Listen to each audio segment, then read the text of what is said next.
కానీ మనిషే ఆ బబులోను చెరలోకి వెళ్ళిన తర్వాత తను తగ్గించుకుని తన పితరుల దేవుడిని యెహోవాని బతిమలాడుకుని మార్పు చెంది బయటకు వచ్చి ఆ మార్పు క్రియల్లో చూపించాడు. ఈరోజు నువ్వు కూడా నీ మార్పుని నీ క్రియల్లో చూపించాలి.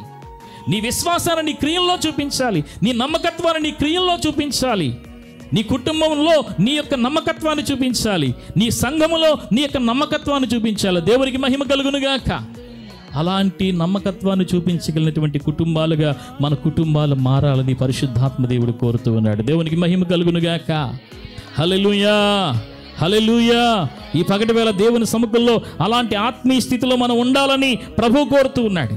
ఈరోజు ఒకవేళ మన ద్వారా తప్పు జరిగితే, మన కుటుంబంలో తప్పు జరిగితే, తల్లిదండ్రులు బిడ్డల విషయంలో తప్పు చేస్తే, ఏమండి, లేకపోతే పిల్లలు తల్లిదండ్రుల విషయంలో తప్పు చేస్తే, పిల్లలు ఏం చేయాలంటే తల్లిదండ్రుల దగ్గరికి వెళ్ళి ఏం చేయాలి చెప్పండి?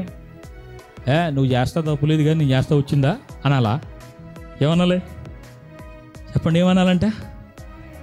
నన్ను క్షమించు.